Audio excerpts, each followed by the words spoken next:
Hey everyone, welcome to the third edition of Roughcut's Desert Board. As you can see, it's been a whole bunch of work done again. Not got a lot done this weekend, if I'm being honest. We were down at Salute yesterday. That was a full-on day. We were up at sort of 5 o'clock in the morning and didn't get back until late last night, and then we had to sit down and kind of go through everything, and then Sam was up all night sort of editing those interviews that we've released on the channel today. So what I've done is I've managed to grab a couple of hours basically just to get the washes down. So this is just the basic wash down on the board, and really now you're getting a good indication of what the final board is going to look like in terms of colour.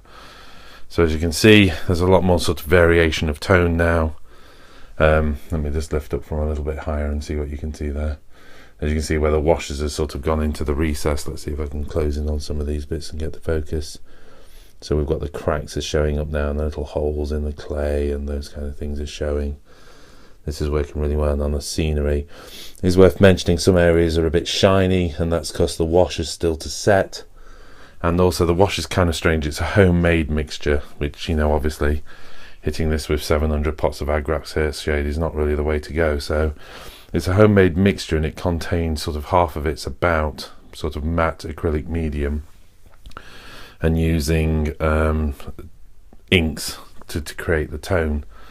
So what that means is when it goes on, it goes on slightly grey and kind of matted, and then as it dries, the colour of the ink comes through it. So it will get a little bit more brown as time goes on, and will kind of settle down. But let's just have a look at a few more bits of detail there. As you can see, the recesses and the cracks are showing really well now. So the trick will be, as I've said earlier, what I want to do now is to kind of work back over some of this with the airbrush and kind of put some styrations into these layered rocks. So I sort of might work my way around here and then follow this line down and into the ground, so you get this sort of layered rock formation feel to it all. And again, sort of mirror that with some of these rock formations. So I might have sort of a dark layer kind of running through here, and then another dark layer there maybe.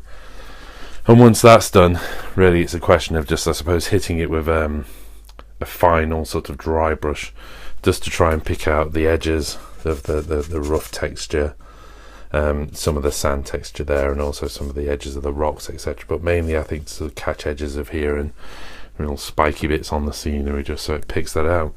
And then really it's just a question of sealing it and getting on with some games, I think. So yeah, it's been a lot of work, more than the original 24 hours I challenged myself to, which was looking back on it now, somewhat optimistic on going from essentially the wooden framework I'd built, laying down the styrene, carving the styrene, laying the texture, filling it all, putting the base coats on, putting the wash on, and obviously still dry brushes, etc, etc to do. Definitely 24 hours is probably somewhat slightly over optimistic. But I think it's really coming along. I think what I might do is, if you just excuse me a moment, I'm going to grab one of my Tyranids out the base.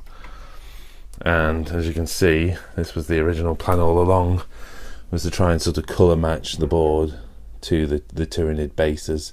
And it's a little bit, the Tyranid bases are just a little bit darker. It's kind of difficult because actually, strange enough, on camera they look a lot more different than they actually do to the human eye, but it's a little bit darker. I think I can live with that with two ways really. I can either put a second coat on, which, to be honest, I'm not sure I want to do that. I'm really happy with the kind of patchy, rocky look I've got to it now. Or I can just go back over some of my Tyranids and just kind of hit the highlight a little bit stronger. And in fact, actually, I don't know what I'm saying now, because I haven't actually dry brushed a proper highlight onto that base. So I'm talking nonsense anyway. I just need to dry brush my Tyranids and maybe finish the army. But, you know, I've been busy working on boards. Right, well, we're almost there. A little bit of dry brushing hopefully tomorrow night, and I think once that dry brushing's done, we're going to be going straight into a Warhammer 40k battle report. I think followed almost immediately by another Age of Sigmar battle report. So I think my Sylvaneth are going to be showing their faces for the first time as well. Okay, well, I hope you enjoy. Post any questions you want. As I've said earlier, I do intend to do a tutorial series on some of these, and my plan is to sort of take one of these rock formations right from sculpting the styrene through to putting the coats on, putting the paint on, then the washes, and then the final highlight, so you can see the entire process. I don't think it was worthwhile kind of doing tutorials on the entire board, because essentially all you do is scale the techniques up. So look out for that soon.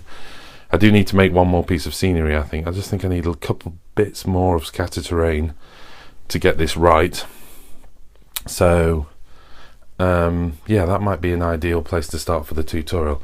I'm actually thinking, maybe this would be a good one for the comments, I'm thinking of kind of a large arch, something that spans kind of almost, you know, sort of 1.5, maybe 2 foot. So a really large arch that, you know, so kind of taking that design but just going much bigger with it. So what do you guys think to that idea? I just think it'd look really dynamic in the center of the board as well. I mean, some of you will have seen in the last video, we've obviously got Mount Akuma as well. That's actually drying over on the side there. So and there's another square piece as well. But yeah, if I do that large arch, maybe that's a good one to focus on for the tutorials.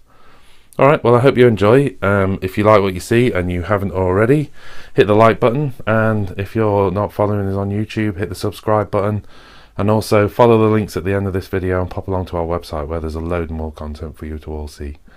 Alright, thank you very much. Bye.